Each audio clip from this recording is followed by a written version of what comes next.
The little girl's shoes were soaked through, pink laces dragging in the rain as she stood in the hospital parking lot, clutching a stuffed rabbit with one ear torn halfway off.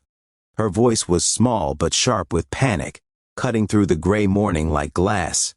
"Please," she cried to anyone who would listen, "those men won't let my mommy in the hospital." People passed her by at first. A nurse hurried past with a clipboard. A man in a business suit checked his watch and looked away. The hospital door slid open and shut again and again, swallowing footsteps, swallowing time.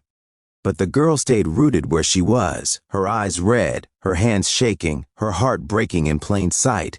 Her name was Lily, and she was 8 years old. Her mother, Sarah, stood a few steps behind her, pale and exhausted, holding a folder of crumpled paperwork. The security guards at the entrance had stopped them moments earlier. Sarah's insurance had lapsed 3 weeks ago, missed payments after her hours were cut at work. Now the hospital demanded proof she didn't have. Inside those walls lay Lily's little brother, Noah, only 5 years old, gasping for breath in the pediatric ICU after a severe asthma attack. Sarah had begged, she had explained, she had cried until her voice cracked. The guards were not cruel men, but they were tired, bound by rules they didn't make. One of them had said quietly, "I'm sorry, ma'am, we can't let you through without clearance." That was when Lily ran forward, her fear spilling over into the open world. And that was when the sound came. At first it was distant, low and thunderous. Then it grew louder, unmistakable. Engines, many of them. The kind that vibrated through the chest before they reached the ears. Heads turned. From the far end of the lot, a line of motorcycles rolled in like a moving wall of steel and chrome. Leather jackets gleamed with rain. Bearded men and women rode in formation, faces serious, eyes alert. The bikes slowed, then stopped. Engines growling like restless animals. On the back of several jackets, stitched boldly, were the words everyone recognized. "Hell's Angels." The guards stiffened. People froze. Lily didn't understand what the words meant, but she saw the bikes, the noise, the way adults suddenly paid attention. One rider removed his helmet and swung his leg off the bike. He was tall, broad-shouldered, with gray threaded through his beard and lines etched deep into his face. He took in the scene in seconds. The crying child, the trembling mother, the hospital doors standing just out of reach. He knelt down in front of Lily, slow and careful, so he wouldn't scare her. "Hey, sweetheart," he said gently. "What's wrong?" Lily's voice broke. "My brother's really sick. They won't let my mommy in. He's scared. He needs her." The biker's jaw tightened. He stood, turned to the guards, and asked one simple question. "Why?" The explanation came out again. Policy, paperwork, insurance. Words stacked neatly to block a mother from her child. The biker listened without interrupting. Then he nodded once and walked back to his group. People whispered. Phones came out. Some stepped farther away. Then the unexpected happened. One by one, the riders shut off their engines and dismounted. Leather creaked as they moved together. Not aggressive, not threatening, just present. They formed a quiet line near the entrance, rain dripping from jackets, boots planted firmly on the pavement. The gray-bearded biker stepped forward again. "You got a problem," he said calmly, "and so do we. That little boy inside needs his mom. Right now." A nurse had stopped to watch. Then another, a doctor, joined them.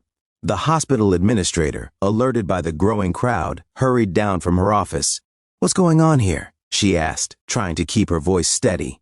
Before anyone else could speak, Lily raised her rabbit and said, "Please." Silence fell.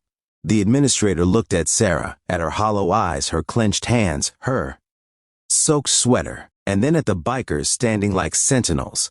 "Let me make a call," she said. Minutes stretched. The rain softened. Lily leaned back against her mother, exhausted from fear. The administrator returned. Her expression changed. "Ma'am," she said to Sarah, "we're authorizing emergency access. Your son is critical. You should have been allowed through already." The doors slid open. Sarah collapsed in sobs, clutching Lily, whispering thank yous she couldn't fully form.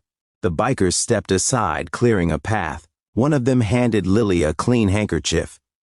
"Go be with your brother," he said softly. As Sarah and Lily rushed inside, applause broke out. Not loud, not wild, but steady and sincere. The bikers didn't bask in it. They simply nodded and began walking back toward their bikes. But the story didn't end there. An hour later, while Lily sat beside Noah's bed watching the steady rise and fall of his chest, a nurse entered with a stunned smile. "Your son's treatment," she told Sarah, "has been fully covered." Sarah blinked. "What?" "Anonymous donation," the nurse said. "More than enough. For everything." Outside, in the rain-slicked lot, a group of bikers gathered around a small folding table they'd pulled from a trailer. Envelopes lay open. Cash, checks, quiet generosity pooled without ceremony. One woman wiped her eyes. "My kid was in this hospital once," she said. "If someone hadn't helped us—" The gray-bearded man nodded. "We look out for our own," he said. "Sometimes the world forgets who that is." As they rode away, engines fading into the distance, the hospital returned to its usual rhythm. But something had shifted. Days later, Noah recovered. Sarah found steady work again. Lily went back to school, still carrying her rabbit. But now she told a different story when classmates asked about the tear in its ear. "It was raining," she'd say, smiling, "and some really kind people showed up." Years passed. Lily grew taller. Life smoothed some edges and left others sharp.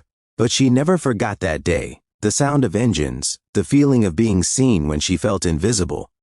On the anniversary of Noah's recovery, Lily returned to the hospital with her mother. They placed a small plaque near the entrance, simple and heartfelt.